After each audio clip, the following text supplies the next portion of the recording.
Marta María Telles Rojo Solís, la doctora Mara. Ella es investigadora en Ciencias Médicas F en el Instituto Nacional de Salud Pública. También pertenece al Sistema Nacional de Investigadores Nivel 3. Y bueno, ella de formación es matemática con especialización en estadística aplicada y maestría en estadística por parte de la UNAM y tiene un doctorado en epidemiología por el Instituto Nacional de Salud Pública. Ella ha publicado más de 280 artículos en revistas arbitradas nacionales e internacionales, 61 capítulos de libro y 4 reportes de encuestas nacionales. Ha dirigido, asesorado 34 tesis de maestría, 11 de doctorado y principalmente estas tesis están relacionadas con temas de epidemiología y salud ambiental.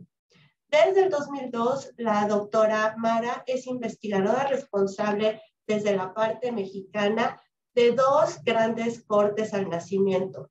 La corte Early Life Exposure in Mexico to Environmental Toxicants y la corte de Program Research in Obesity, Growth, Environment and Social Stressors. En estas cortes, básicamente, se ha investigado los efectos a largo plazo de la exposición a tóxicos ambientales sobre la salud de madres e hijos, ya que estas inician desde la etapa prenatal y se han seguido a los participantes hasta la vida adulta.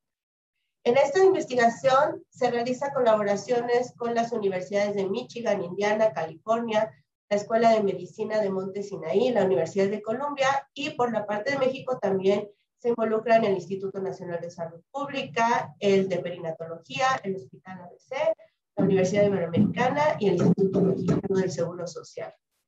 La doctora Mara es líder de más de 15 proyectos financiados por los Institutos Nacionales de Salud de Estados Unidos, los cuales han sido referencia mundial en investigación y formación de recursos humanos en el área de epidemiología ambiental y nutricional. Desde el 2017, la doctora es miembro del Consejo Directivo del International Society for Children's Health and Environment y actualmente es vicepresidenta de la Asociación Mexicana de Estadística y forma parte del comité editorial de la revista Realidad, Datos y Espacio de Imagen. Finalmente, su trabajo en la exposición a metales y en particular a plomo ha contribuido de manera muy significativa al desarrollo del Programa de Acción Inmediata para el Control de la Exposición a Plomo en México, aprobado recientemente por el Consejo de Salud General. Pues, sin más, es un gusto tener a la doctora Mara el día de hoy y le dejo los micrófonos para su presentación. Muchísimas gracias, Mara. Muchísimas gracias a ti, Alejandra, doctora Cantoral, por la invitación, por la idea de hacer este seminario. Excelente idea, muchas gracias y muy honrada con la invitación. Por favor, dime si se ve ya bien mi presentación. Ahí sí. Se ve en versión... presentación, ya se ve muy bien, gracias. Perfecto, pues muchísimas gracias. Y agradezco la presentación del doctor Camilo Ríos como antecedente a la mía, porque él sentó las bases para entrar a esta presentación. Lo que yo les quiero platicar hoy es la parte que va de la investigación que ya el doctor describió a nivel básico, y luego cómo esto se puede utilizar para tener un impacto en la política pública y en particular en la política de salud. Pues me voy a permitir la presentación de hoy circunscribirla en un marco conceptual propuesta por la doctora Meredith Edwards en 2004, en donde se habla de un marco conceptual para el desarrollo de una política pública, de la investigación a la política. Muy brevemente les diré, bueno, cuando queremos incidir en política, empezamos con investigación. Esta investigación se acumula, como bien describió el doctor Camilo, por muchos lados, se va acumulando resultados hasta que se puede identificar y articular un problema. Ya se tiene un problema, pero ahora necesitamos generar datos, información relevante que sea un vehículo de comunicación para el desarrollo de un programa o una política pública. Estoy tratando de describir los pasos en donde estamos enmarcando nuestras actividades como grupo de trabajo. Aquí viene una articulación de esfuerzos y consultas para eventualmente poder llegar a desarrollar una propuesta concreta de política y ahora sí orientar esfuerzos hacia la toma de decisiones, eventualmente lograr la implementación de un programa o de una política, según sea el caso. Importante evaluarla para poder mejorarla y después de esta evaluación generar nueva investigación para mejorar este programa. Quise empezar con este marco conceptual porque, como podrán ver ustedes, detrás de una propuesta de política hay una articulación enorme de esfuerzos, de trabajos, de personas, de grupos de investigación, y eso es lo que yo les voy a presentar hoy.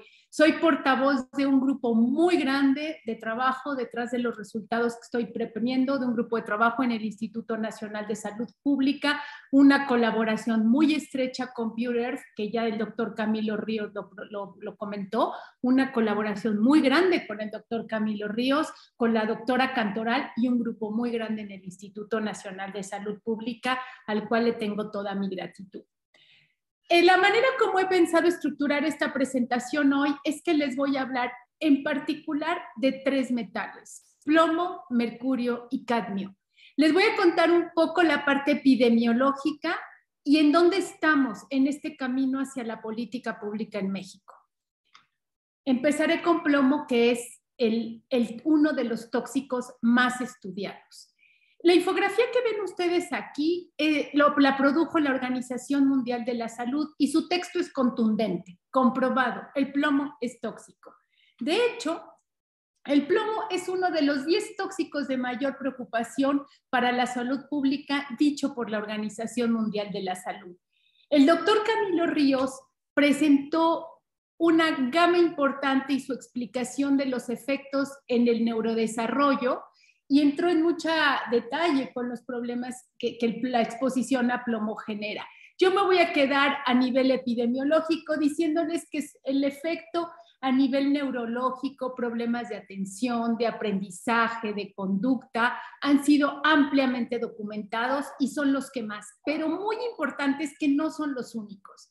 El efecto tóxico en el sistema cardiovascular, en efectos renales, incluso en riesgo de mortalidad temprana por enfermedad cardiovascular, ha sido ampliamente documentado. La razón es clara: nuestro cuerpo no necesita un microgramo, una partícula de plomo para funcionar.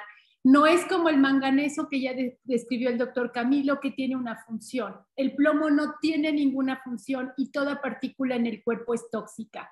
Pero además es una exposición que afecta más a las poblaciones en donde confluye la desnutrición y la pobreza, porque fomenta la desnutrición y la pobreza, crean un entorno en donde se favorece la absorción eficiente del plomo y por tanto su efecto tóxico a la salud. Por darles una idea, los efectos en la neurotoxicidad tienen un impacto a nivel poblacional de que se estima que 15% de la población mexicana ha perdido 5 puntos porcentuales de coeficiente intelectual. Esto ha hecho que la curva de la distribución de inteligencia en la población se recorra 5 puntos a la izquierda, en donde perdemos como nivel población personas sobredotadas, aumentan las personas con retos cognitivos de desarrollo y en general estamos trasladando a nivel poblacional la curva de inteligencia. Esto tiene impactos muy grandes a nivel de productividad que se han estimado, también a nivel económico, pero de los cuales no voy a hablar el día de hoy. La pregunta entonces es, bueno, ¿y de dónde viene el plomo? ¿Por qué tenemos plomo y qué tanto plomo tenemos los mexicanos? Y eso es de lo que voy a hablar ahora. El doctor Camilo mencionó este artículo en donde él es coautor y es una pieza clave en la investigación de la exposición a plomo en México, porque ellos documentaron en 1991 que el barro vidriado con plomo, si bien ya se había documentado desde el siglo XIX, era el mayor determinante de las concentraciones de plomo en sangre. Y esto se hizo en una población de mujeres en Ciudad de México.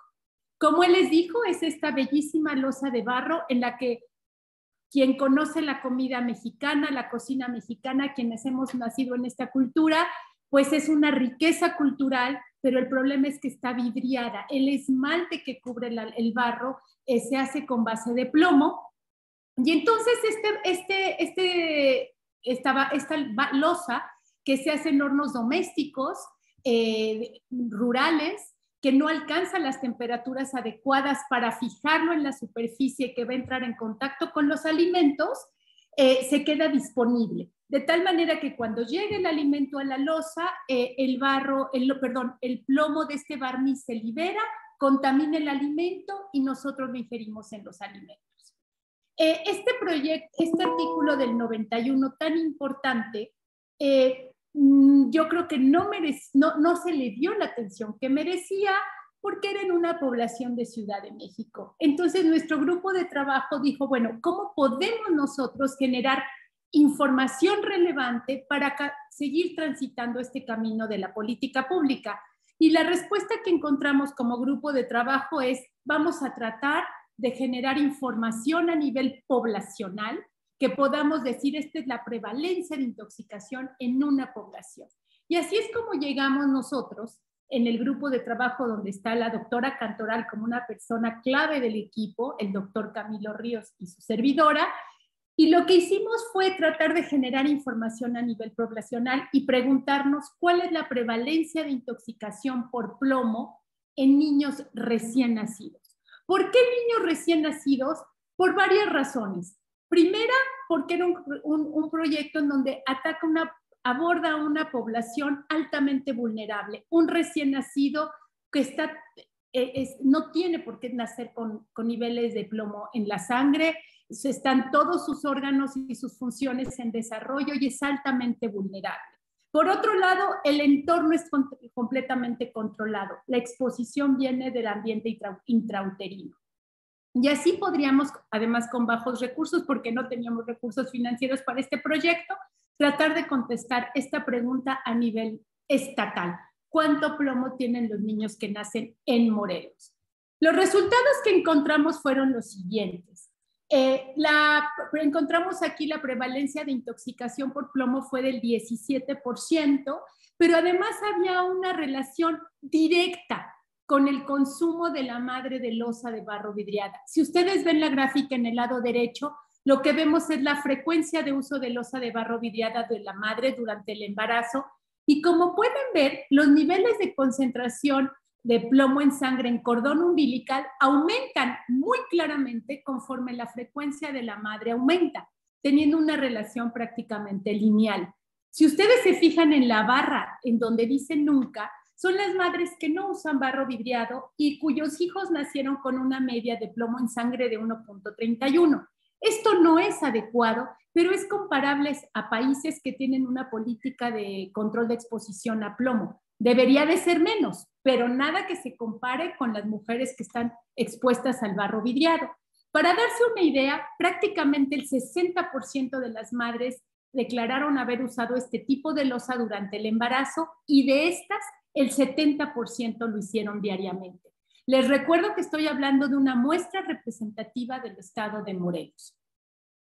Con estos resultados, lo que dijimos es claramente hay una fuente de exposición para el niño en gestación y al nacimiento, que es el uso de barro vidriado con plomo por parte de la madre durante el embarazo.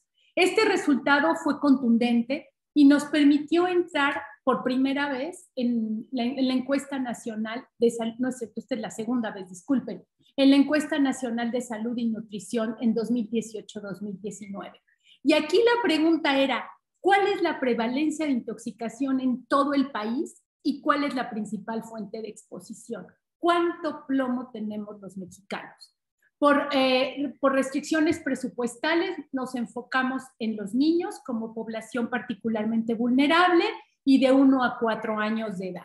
Y bueno, quienes no conozcan la encuesta nacional de salud y nutrición, hablamos de una encuesta a nivel nacional representativa por cada uno de los 32 estados de la República y donde los resultados son extrapolables a nivel poblacional.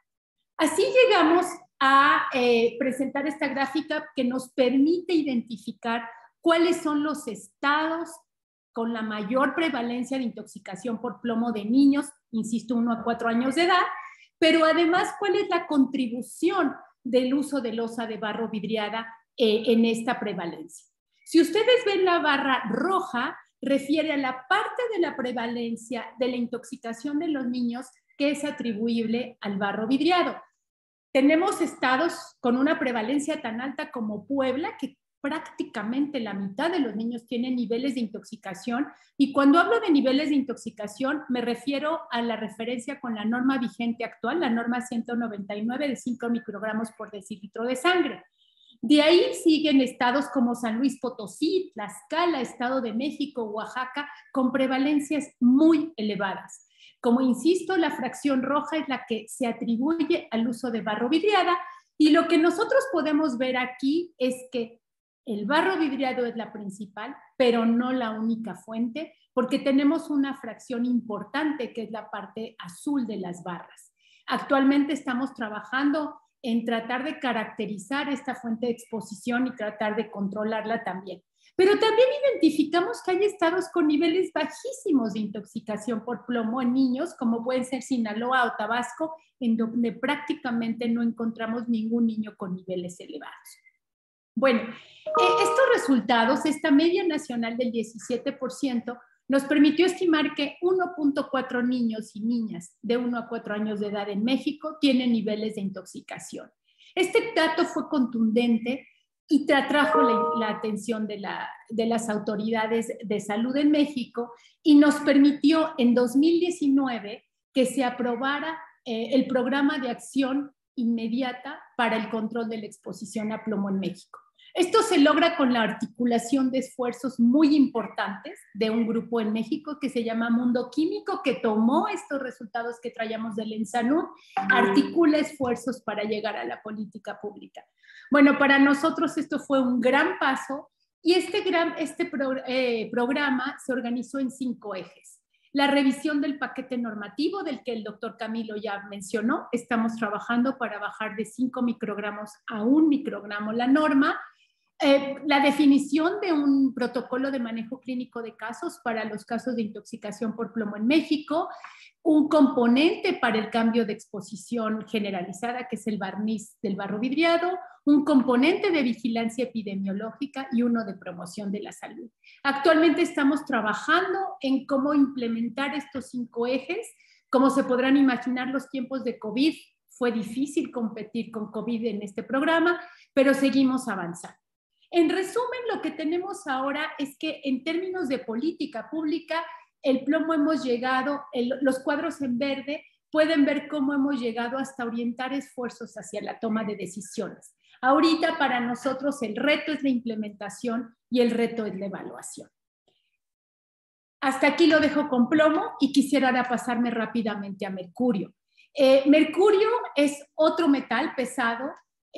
También la Organización Mundial de la Salud lo identifica como de gran riesgo, y si ustedes ven en la infografía del lado izquierdo, lo que pueden ver es que una de las fuentes de exposición más importantes es el consumo de pescados y mariscos contaminados, y tiene enormes efectos en salud diferentes que se muestran en el lado derecho, que va desde la memoria, visión, sistema nervioso, daño pulmonar, afecciones cardiovasculares, tracto digestivo, renal. En fin, otro mosaico de efectos tóxicos, porque al igual que el plomo, el cuerpo humano no necesita mercurio para funcionar. Entonces es un metal altamente tóxico. La pregunta sería, bueno, ¿y de dónde es que llega el mercurio a los pescados y cómo es posible que nos haga tanto daño? Bueno, pues el mercurio llega a la atmósfera por emisiones volcánicas o a través de la industria, principalmente de la minería y en particular de la minería artesanal. Sube a la atmósfera, los vientos lo transportan, cae a las aguas frescas, a las aguas dulces, pero también a los océanos, cae a los sedimentos, eventualmente llega a los sedimentos del mar, las bacterias lo metilan y por eso es que las bacterias lo metilan, este metilmercurio se pega al krill, que es el alimento de los peces pequeños, y los peces pequeños son comidos por los peces más grandes y más grandes y más grandes, de tal manera que las especies más grandes tienen más concentraciones de metilmercurio, que es el más tóxico para la salud. Con esto en mente, empezamos a trabajar en la parte de investigación, y el doctor Basu, con la contribución muy importante del equipo en México, estudió los niveles de mercurio en mujeres y niños y en diferentes biomarcadores, es decir, en sangre, orina y cabello, así como en pescados. Lo que encontramos aquí es que los niveles de mercurio en mujeres embarazadas y en niños son considerablemente más elevados que los reportados en otros países como Estados Unidos y Canadá. Casi el 40% de las mujeres embarazadas y más del 20% de los niños recién nacidos, aquí estoy hablando específicamente en nuestra Corte de Ciudad de México, excedieron los valores de referencia propuestos por la EPA de 3.5 para mujeres embarazadas y de 5.8 para los recién nacidos. Pero además identificamos cuáles son las especies de pescado que rebasan esta referencia de la EPA y de la FDA. Como pueden ver aquí, tenemos especies como el cazón, como el guachinango, como el tiburón, el mero, el esmedregal, y son los que están marcados.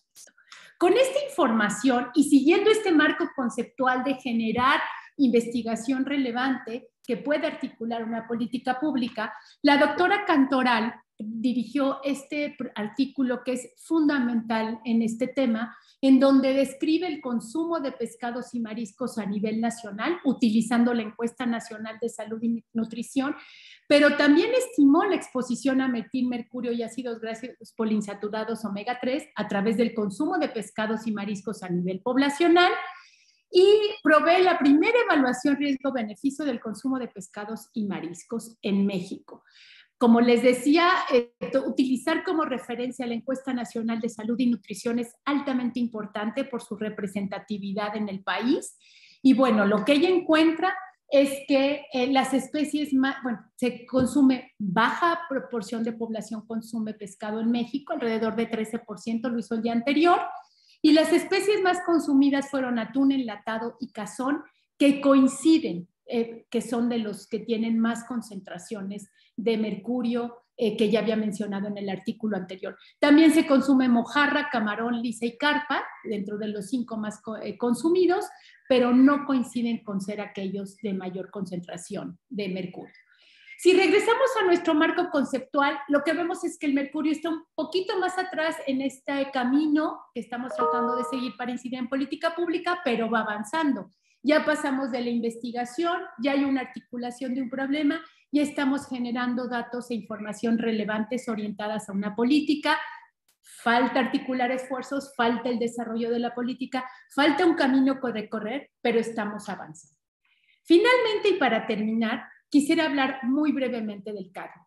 El cadmio es otro metal tóxico, altamente tóxico, tanto para el sistema respiratorio como para el riñón, el hígado, la sangre, sistema gastrointestinal, hueso, otro tóxico importante, pero a diferencia de los datos anteriores que he presentado, que tenemos datos en México, lo que tenemos en México son biomarcadores de concentraciones de cadmio, pero no tenemos tablas que nos digan cuánto cadmio tienen los alimentos en México. Entonces, los artículos que voy a mencionar aquí, muy brevemente, hablan de la concentración de cadmio en el cuerpo humano, pero aún estamos utilizando tablas importadas de otros países para hacer la estimación del cadmio en los alimentos. Y aquí, por ejemplo, encontramos que una de las principales fuentes de exposición a cadmio fueron las frutas y las verduras, y utilizando tablas de otros países, se asoció con marcadores de cadmio urinarios en mujeres embarazadas en México. Finalmente, también encontramos un efecto tóxico del cadmio en la función renal en niños de la Corte Progres, que ya les comentó la doctora Cantoral, que trabajamos en ella, Y bueno, nuevamente quiero enfatizar que estamos utilizando tablas de otros países. Esto es una limitación importante porque necesitamos avanzar ahí desde construir estas tablas para poder tener mejores estimaciones. Bueno, como verán en este marco conceptual, tenemos que estamos un poco más atrás en el tema de cadmio, pero el resumen que quisiera decirles es: incidir en política de salud es el gran reto. Necesitamos desarrollar tablas mexicanas de metales en alimentos y estamos trabajando en ello. En Sanut es un camino de bajo costo para implementar un biomonitoreo poblacional que nos permita conocer el estado de salud a nivel de concentraciones de metales en la población mexicana. Y finalmente quisiera decirles, y esto muy dirigido a los estudiantes, me encantó esta imagen de Emmanuel Chico-Blum que dice: necesitamos científicos que puedan comunicar lo emocionante de la ciencia y abrir los ojos de aquellos no científicos que podrían no tener la información que necesitan para tomar decisiones importantes y que afectan la salud en su conjunto. Cuando se intersectan la evidencia científica, la infraestructura social y la voluntad política, es ahí en donde pueden hacer una política de salud y es ahí a donde queremos llegar como grupo de trabajo. Muchas gracias. Muchísimas gracias, doctora Mara. Sin duda es una presentación no solo relevante, sino además que nos diste un contexto de nuestra población, ¿no? Digo, sé que tenemos audiencia de otros países de Latinoamérica, pero en el caso de México, pues nos ubicaste extraordinariamente bien en dónde vamos, qué estamos haciendo y hacia dónde vamos. Muchas gracias.